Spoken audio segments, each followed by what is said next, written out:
Hello everyone and welcome back to my channel, or welcome if you're new. Today I am so excited to be sitting down and filming another Q&A for you guys. I had filmed one of these back in August and thought it would be fun to film another one, so here we are. I had asked you guys to submit your questions over on my Instagram story, so I'm just going to go through those today and give you my honest answers. So before we get started, feel free to grab a coffee or some tea or a snack and let's get into it. In no particular order, the first question I have here is favorite musical artist or genre. And honestly, my music tastes are kind of all over the place. I'm not super picky when it comes to music. I'll pretty much listen to anything, but if I had to pick, I would say pop and country are probably the two genres that I gravitate towards the most. In terms of artists, I love music from Taylor Swift, Morgan Wallen, Dan and Shay, Jon Bellion, One Republic, Kygo, The Lumineers. It really just depends on the day. Do you have any dating advice / stories? So I don't necessarily have any stories, but I don't think I've mentioned anything related to this on my channel before. So for those of you who do not know, I do have a boyfriend. We've been together since the end of our junior year of high school and we are now 23. So it's been a little bit over 5 years at this point. And right after high school, I went to college and he enlisted in the military. So the majority of our relationship so far has been long distance. So I think the one piece of advice that I could give to anyone, regardless of your situation, is that communication is key. It is so important, whether that's texting throughout the day, just checking in and seeing how your day is going, or setting aside time specifically to call or FaceTime. That's especially helpful when you're in different time zones or something like that. But yeah, definitely having solid, strong, open communication would be my #1 piece of advice. Next up is loved your last Q&A. Thanks for doing these. You're very welcome. I love doing them too. I think they're so fun. Are you enjoying fall and what is your favorite season? And yes, I am. Fall is my absolute favorite season. It is 75 degrees today, which is unseasonably warm here at the Jersey Shore. It's been kind of cooling down a little bit, but I'm still in my sweater. I am very much in fall mode. How will you design your future apartment / homes?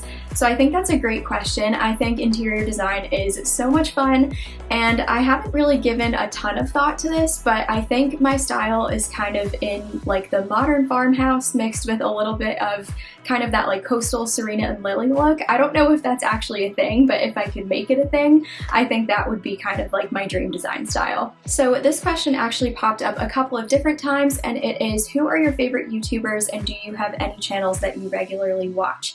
And yes, I do. I have always been a huge YouTube fan ever since I want to say middle school, when the makeup tutorials were really popular. I learned how to do my makeup through YouTube, and throughout the years there have been plenty of different channels and people that I have subscribed to, but I think the ones that I have stuck with would definitely be Emily Owenbose. I've been a subscriber of hers since the very beginning.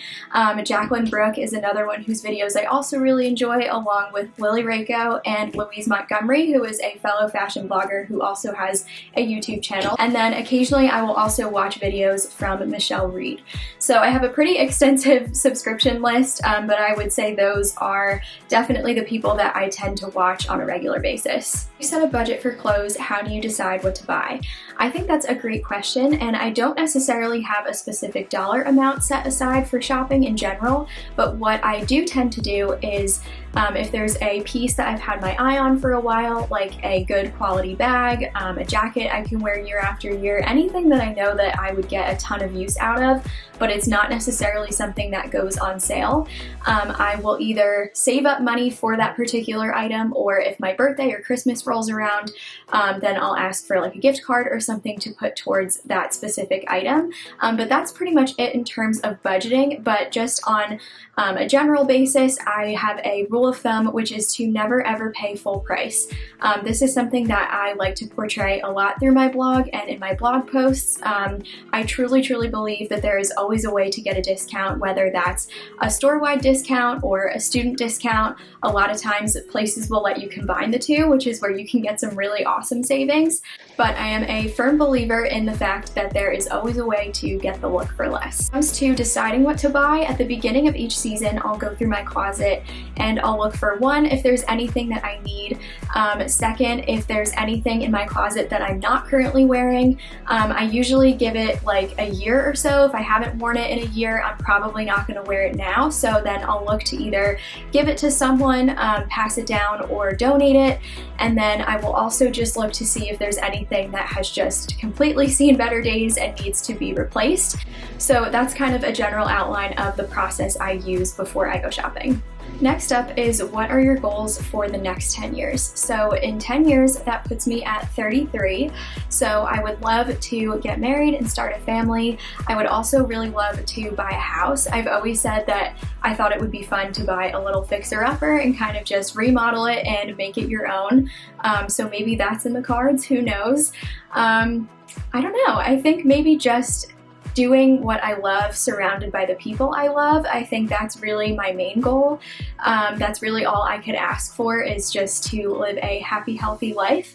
And of course, continuing blogging and YouTube and whatever else social media may bring. And for the last question, I'm going to end off this video on a question that I tend to get pretty frequently, and it is, how do you manage your blog and studying? So this is another really great question, and I do have a blog post all about planning and time management that I will link in the description box, but that's really what it comes down to for me, is managing my time efficiently and effectively. I don't know if my answer would necessarily be the same if I was still a full-time student. I started my blog in the middle of quarantine, so having online classes and not having any of the extracurricular activities or research or things that kind of filled up my schedule normally gave me the extra free time to work on my creative outlets and kind of have the ability to have a more flexible schedule, and that has kind of continued as I'm taking my prereq classes for PA school. I've had a more flexible schedule with things being online, but I really would say that planning things out in advance, having some sort of like content calendar for yourself is super helpful. I tend to plan out my blog posts and my YouTube videos by the month, which might sound crazy, but it honestly works that way. When it comes time to either write the post or film the video, I know exactly what's coming, and it kind of helps me feel less overwhelmed, especially when there's like studying and exams and things like that that come up. In terms of Instagram, I usually like to save my content creation, if you will, for the weekends. So I try and do all of my schoolwork between Monday and Friday, like a typical work week, and then I will use Saturday and Sunday to take pictures, edit pictures, and then if I have little free pockets during the week, I'll kind of work that in as well. So I hope that answered your question, but I do, like I said, have a blog post that I will link below if that kind of helps give you a better idea of how I set up my days, my weeks, my months, all good things like that. That is it for today's Q&A. Thank you guys so much for watching, and thank you to everyone who submitted a question on my Instagram story. If you're not following me over there, be sure to do so you can participate in the next Q&A. I actually received a request to film the college advice video that I had mentioned in my previous Q&A, so stay on the lookout for that. I'll probably be asking you guys to submit more questions in the next couple of weeks, but I hope you enjoyed this week's video. Don't forget to hit subscribe to stick around, and I will see you guys next time.